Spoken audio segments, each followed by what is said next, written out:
Good morning class. कैसे हैं आप लोग? क्लास 8। कल हम लोगों ने पढ़ा था यहाँ पे postulates of kinetic molecular theory, और आज हम लोग पढ़ने जा रहे हैं state of matters. State of matters में पहला टॉपिक होगा हमारे पास सॉलिड। यहाँ पे सॉलिड का कैरेक्टरिस्टिक, लिक्विड का कैरेक्टरिस्टिक और गैसेस का कैरेक्टरिस्टिक मैं आपको आज पढ़ाऊंगी।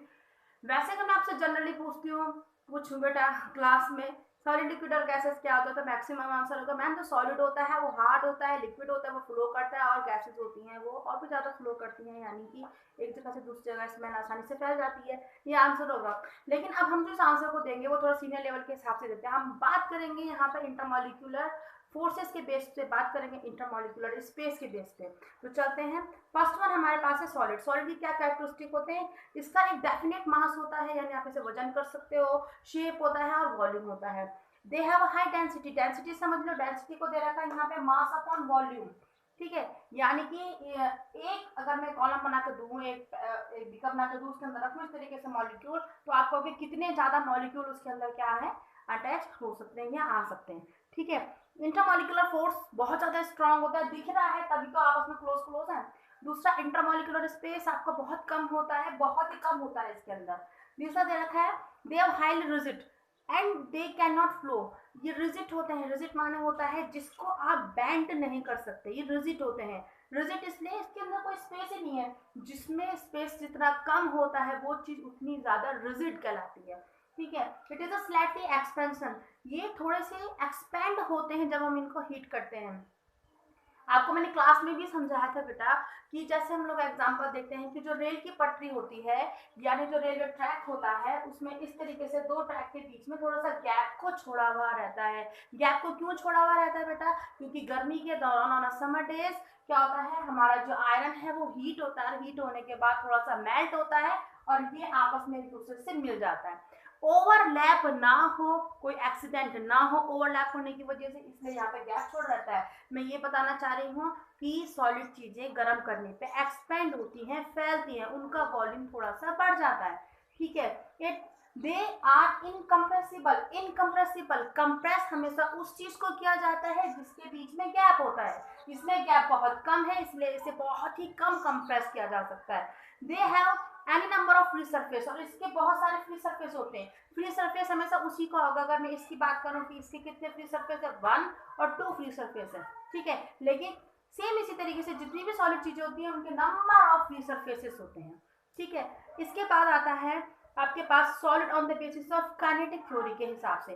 तो काइनेटिक थ्योरी के हिसाब से वो आपको सिर्फ एक ही चीज समझा रहा है, वो ये समझा रहा है, इसी बात को उसने एक थोड़ा सा लैंग्वेज में ये लिख दिया, इंटरमॉलिक्यूलर फोर्सेस ज्यादा होता है, इंटरमॉलिक्यूलर स्पेस कम होता है, इसलिए ये आपस में क्लोजली पैक्ड होते हैं, और जब हम इनको हीट करते हैं तो ये हल्के से आपके एक्सपेंड होते हैं। ठीक है, यही आपको समझाया गया है इसमें।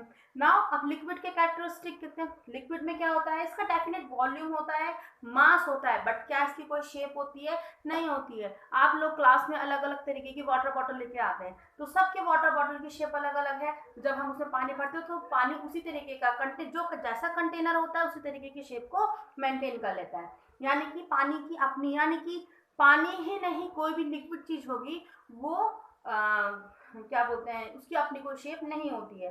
डेंसिटी इसकी इससे थोड़ा सा कम होती है। अगर ये सॉलिड का डायग्राम बनाया है मैंने, और मैं अगर लिक्विड का डायग्राम बनाती हूँ, तो लिक्विड के डायग्राम में ये थोड़े से दूर होते हैं, तो इसकी डेंसिटी थोड़ी सी कम हो जाती है।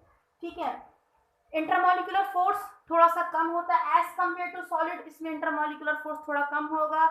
इंटरमॉलिक्यूलर स्पेस में थोड़ा सा ज्यादा होता है। ठीक है, इसका एक ही सरफेस होता है, खाली ऊपर का सरफेस, एक ओनली वन सरफेस है। ये लेस रिजिड होता है, यानी कि ज्यादा ठोस तो होगा नहीं ना, इसलिए तो फ्लो कर रहा है।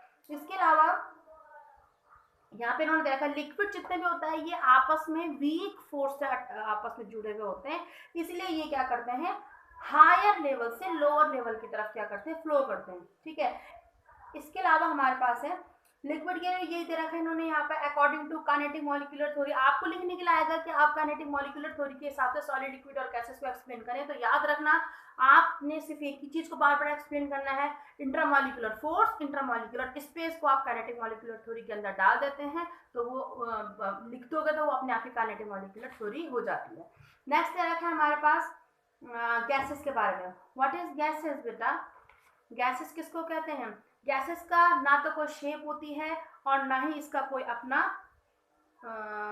वॉल्यूम होता है, बट हैव अ डेफिनेट मास। इसका वजन तो होता है। मैंने आपको बैलून का एग्जांपल दिया था कि जो बैलून होता है एयर, यानी कि एयर जो होती है उसको हम वेट करते हैं तो उसका वजन आता है बेटा। दे फिल एंटायर स्पेस कंटेनर। अगर आप इसको किसी कंटेनर में रखते हो, गैसेस का अगर मैं बनाती हूँ डायग्राम, तो गैसेस का डायग्राम इस तरीके से होगा। तो यहाँ पे वो कहता है कि अगर आप जिस कंटेनर में रखोगे तो पूरा ही कंटेनर आपका पूरा फिल ऑफ गैस हो जाएगा। डेंसिटी बहुत कम होती है।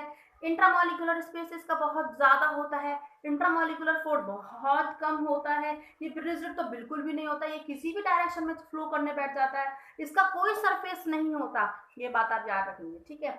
एक और चीज इसमें दी गई है, वो ये दे रखी है, आप इसे हाईली कंप्रेस। मैंने आपसे क्या कहा था? मैंने कहा था उस चीज को आसानी से कंप्रेस किया जा सकता है जिसके बीच में स्पेस ज्यादा से ज्यादा होगा।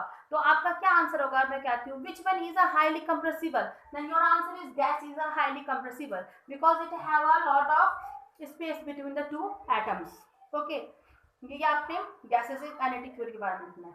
नेक्स्ट आपके पास दे रखा है, एक वर्ड आया है fluid. What the meaning of fluid? क्या मतलब हो सकता है फ्लूइड का? फ्लूइड माने जो भी चीज फ्लो करती है उसे फ्लूइड कहते हैं, और इसके अंदर दो चीजें आती हैं, लिक्विड एंड गैस। इसको हम लोग क्या कहते हैं? फ्लूइड कहते हैं, ठीक है। Now interconversion. इंटरकन्वर्जन के बारे में क्या होगा बेटा? देखो यहाँ पे वैसे तो आपके पास एक टेबल बनाकर दे रखी है, आप इसको अपनी कॉपी में ड्रॉ करेंगे। पहला आपका काम यही होगा, आप इसको ड्रॉ करेंगे। देखो यहीं पे से समझा देती हूँ मैं interconversion. Packing of molecule, solid की ये क्लोजली पैक्ड होते हैं, लिक्विड लूजली पैक्ड होते हैं। चलो इसको हम लोग यहाँ पे ड्रॉ करते हैं, ठीक है। आपको मैं टेबल समझा देती हूँ कि किस तरीके से आपने इस टेबल को ड्रॉ करना है। सॉलिड लिक्विड की आपको टेबल समझा देते हैं। आपने इसको बेटा कॉपी में बनाना है अच्छे से, ठीक है। यहाँ पे हमारे पास है सॉलिड, लिक्विड और गैस। आपको यहाँ पे कुछ चीजों के बारे आपको डिफरेंस बिटवीन आता है, तो भी आपने अब आपका लिखने का तरीका यही होगा कि यहाँ पे आप उसकी प्रॉपर्टीज लिखेंगे और उसके बेसिस पे तीनों को अलग अलग क्या करेंगे? डिफाइन करेंगे। जैसे फर्स्ट वन है हमारे पास, अभी ये थोड़ा ड्राई नहीं हुआ है तो ड्राई होने देते हैं, ठीक है। तो हमारे पास है सॉलिड, लिक्विड और गैस। जैसे पैकिंग ऑफ मॉलिक्यूल, ये आपके क्लोजली पैक्ड होते हैं, लिक्विड आपके लूजली पैक्ड होते हैं, और गैसेस में तो बहुत ही ज्यादा लूज होते हैं। दूसरा इंट्रामॉलिक्यूलर स्पेस। इंट्रामॉलिक्यूलर स्पेस सबसे कम सॉलिड में, सबसे ज्यादा गैसेस में होता है। इंट्रामॉलिक्यूलर फोर्स सबसे स्ट्रांग होता है सॉलिड में, फिर उसके बाद कम होता है लेसर इन लिक्विड, और सबसे कम होता है हमारा गैसेस में। मॉलिक्यूलर मूवमेंट, अब भाई एक बार बताओ आप मुझे, इस तरीके से मैंने डायग्राम बनाया है, ये देखो यहाँ पे। तो जब ये आपस में काफी क्लोज आपस में इकट्ठा है वो रखिए, तो क्या इनके बीच में क्या बोलते हैं, मोशन होगा? हाँ होगा, तो लेकिन कैसा मोशन होगा? अपनी ही जगह पे, एक ही जगह पे खड़े होकर ये क्या करते रहते हैं? वाइब्रेट करते रहते हैं, ठीक है। दूसरा जो हमारे पास मोशन है वो आपका लिक्विड में पाया जाता है। दो तरीके का लिक्विड मोशन कर सकता है, आपने देखा होगा। एक तो सीधा बहता है, तो that is called translatory motion. दूसरा होता है रोटेटरी, आप पानी को ऐसे घुमाते हैं ना, गोल गोल घुमाते हैं चम्मच से, हम जो ग्लास में रखते चीनी बोलते हैं, गोल गोल घूमता है, दैट इज रोटेटरी मोशन। दो तरीके के मोशन करता है। दूसरा गैसेस, गैसेस से आपका ट्रांसलेटरी भी कर सकता है, रोटेटरी भी कर सकता है, और अपनी ही जगह पे वाइब्रेट भी कर सकता है। तीनों तरीके के मोशन कर सकता है। काइनेटिक एनर्जी, काइनेटिक एनर्जी सबसे कम होती है सॉलिड में, क्योंकि जब मोशन ही नहीं होगा तो काइनेटिक एनर्जी ऑलरेडी कम हो गई ना। गैसेस में सबसे ज्यादा काइनेटिक एनर्जी होती है। इस पॉइंट ऑफ व्यू से आपने इनको टेबल को करना है। उसके बाद है मेल्टिंग के बारे में। तो अब आप फिलहाल इतना करेंगे आज के लिए, कल मैं आप लोगों को मेल्टिंग वगैरह, और कल चैप्टर आपका होता है कंप्लीट। उसके बाद हम लोग करेंगे, इसके बाद चलो मैं आपको ये बता देती हूँ,